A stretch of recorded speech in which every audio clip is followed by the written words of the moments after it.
बात है कि तू पहुंचा है वो भी आईआईटी बॉम्बे। गजब किया तूने यार, बहुत इमोशनल फील कर रहा हूँ तेरी जब तेरा रिजल्ट आया और तू जब आईआईटी में पहुंच रहा है। ऐसे इतनी मुश्किल घड़ी में जब हमारे शरीर में जरा सी भी कोई चीज हो जाती है यार, तो भी हम घबरा जाते हैं, पढ़ाई छोड़ देते हैं।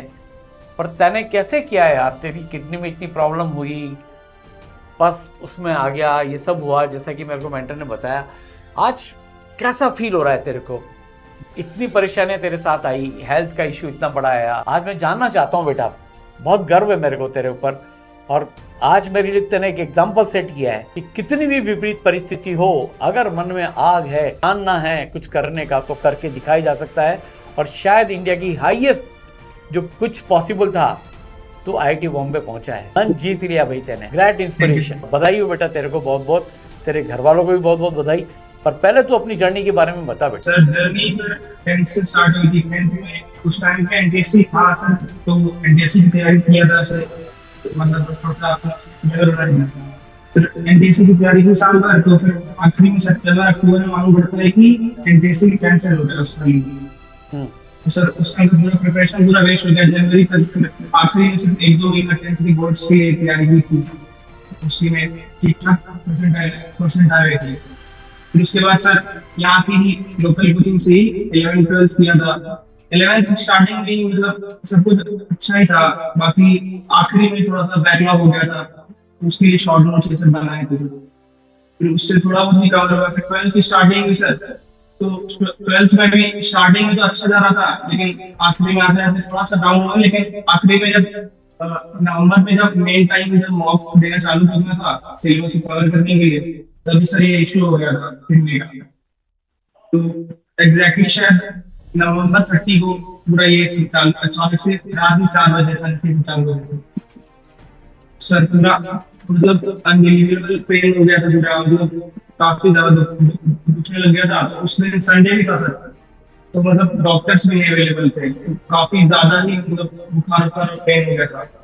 फिर अगले दिन ही थोड़े बेटर हॉस्पिटल में गए, तो उन्होंने बताया कि ये इसको क्या नाम है, पाइलोप्लास्टी करवाना पड़ेगा। पहले तो एक ट्यूब लगी हुई थी 15 दिन तक, वो किडनी में पूरा फंस कर गया था। किडनी मतलब इतनी फूल गई थी कि मतलब डॉक्टर बता रहे थे कि हाथ लगेगा तो फट जाएगा। तो सर यही सब हुआ। फिर उसके बाद ट्रीटमेंट तो हम तो पूरा हार मान गए थे कि यही तो एकदम क्योंकि ये पूरा 2-3 महीने में 2 या 3 ऑपरेशन हो गए, तो पूरा ही मतलब जेई का तो पूरा ही सीन खराब हो गया था। फिर जैसे जैसे मतलब दिसंबर के आखिर में सबसे मेन वाला ऑपरेशन सक्सेसफुल हुआ था। बाकी फिर उसके बाद रिकवरी में 10-15 दिन लगा। जेई का जनवरी टेंथ आया, तो उसमें तो कुछ भी मतलब उस टाइम पे भी स्टेंट मेरी बॉडी में लगा ही हुआ था जब पेपर देने गए थे। एक बीच स्टेंट होता है, उसको पेपर देने से मुझसे कुछ हो नहीं पाया उसमें खास। बाकी फिर थोड़ा सा रिकवर हुआ, बाकी 10-15 दिन रिपोर्ट्स के लिए उसके बाद फरवरी की स्टार्टिंग से सर वही बेसिक्स जितने थे उससे थोड़ा बहुत कवर करके परसेंट तो 90% कैसे कैसे तो आ गया था। बाकी इसके बाद सर अप्रैल अटेम्प्ट आया। अप्रैल अटेम्प्ट में मतलब एक था कि 2 महीना 1 महीने 2 महीने का टाइम तो मिला था, मतलब बोर्ड्स में मैंने इतना ध्यान नहीं दिया था, जानते थे कि कुछ तो कर ही लेंगे, लेकिन अप्रैल अटेम्प्ट में कुछ थोड़ा ठीक करना था। लेकिन सर उसमें अप्रैल अटेम्प्ट इजी शिफ्ट मिल गई थी सर मुझे, तो 165 मार्क्स से भी 96% आई थी। तो फिर वही सब हुआ, उससे भी पूरा डिसअपॉइंटमेंट हो गया। फिर एडवांस भी दिए, तो उसमें भी कुछ 20 के रैंक आई थी। फिर इसमें कुछ खास मिल नहीं रहा, तो सर ड्रॉप लिया था। फिर कोटा आया, कोटा में तैयारी किया, फिर उससे अभी तो कोटा में कोटा कब आए थे तुम? कोटा सर एडवांस के जरिए बात है, एडवांस के रिजल्ट के बाद सर, जो लास्ट ईयर एडवांस का रिजल्ट आया था। Yes yes. अच्छा, और फिर तुमने ड्रॉप लेके वापस से तैयारी की? Yes sir. अच्छा, तो जब तुमने ड्रॉप लिया तो तुम्हारे मन में क्या चल रहा था? कुछ घबराहट थी? मतलब सर घबराहट तो नहीं थी, बस अपने आप को मौका देना था, क्योंकि पेपर पोटेंशियल पे तो नहीं हो पा रहा था। तो एक मौका तो था, एक कॉन्फिडेंस भी दावी कर सकते हैं, बस एक ढंग से एक फ्लो बनना था सर, जो कि उस टाइम पे 2 महीने में पूरा टूट गया।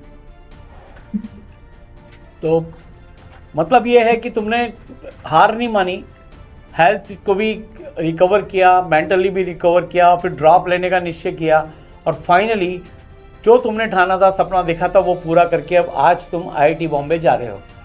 तो ये बहुत Yes. बड़ी बात है बेटा।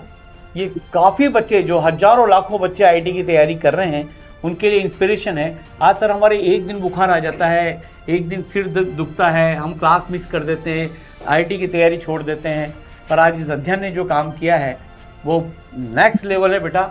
तुम सोर्स ऑफ इंस्पिरेशन हो, बहुत बहुत बधाई हो। और घर वाले हैं अभी साथ में? नहीं सर, तो कोई बात नहीं बेटा, उनका आशीर्वाद लेना और उनको हमारी तरफ से बहुत बहुत बधाई देना कि उन्होंने तुमको ऐसे संस्कार दिए हैं, मजबूत संस्कार दिए हैं। और अब बेटा मुस्कुराने का दिन है, अब मुस्कुरा के अब आगे चलना है। और अब जब तुम आईआईटी बॉम्बे पहुंच ही गए हो तो बहुत फोड़ने वाले हो, मचाने वाले हो। अब मैं बस तुमसे एक चीज़ पूछूंगा यहाँ पर कि तुम अपने जूनियर्स को, जो अभी तैयारी कर रहे हैं, 2027 या 28 में एग्जाम देंगे, उनको क्या मैसेज देना चाहते हो तुम्हारी जर्नी को देखते हुए? जर्नी को सर आपको मतलब ऐसा होता है कि अपने पोटेंशियल को कम नहीं करना चाहिए कि आपसे तो हो गए नहीं, अपने पोटेंशियल को अच्छी खासी वैल्यू देनी चाहिए। बाकी कंसिस्टेंसी तो भाई, अब कुछ इशू हो जाता है तो कॉन्फिडेंस रखना चाहिए कि कभी भी कुछ कर सकते हैं, ऐसा नहीं कि पूरा ही करना। जैसे सर फिर भी ठीक ठाक परसेंटाइल आ गई थी, जिस हिसाब से मेरा हुआ था उसके हिसाब से भी ठीक ठाक परसेंटाइल तो आएगा। तो मतलब हार नहीं मानना है, कुछ दिक्कत लगे। बिल्कुल ठीक बात है। तो बहुत बहुत बधाई बेटा आपको, और आप हमेशा आप स्वस्थ रहें, मस्त रहें, खुश रहें और नई नई ऊंचाइयों को छुएं और इसी तरह से लोगों को इंस्पायर करते रहें, जिस तरह से अभी आपने करके दिखाया अपने जीवन में कि मन के जीते जीत है और मन के हारे हार, और तुम्हें दुनिया में कोई नहीं हरा सकता जब तक कि तुम खुद हार नहीं मान लो। और यही मैसेज तुमने दुनिया को दिया है। तो हमारी सबकी तरफ से बहुत बहुत शुभकामनाएं।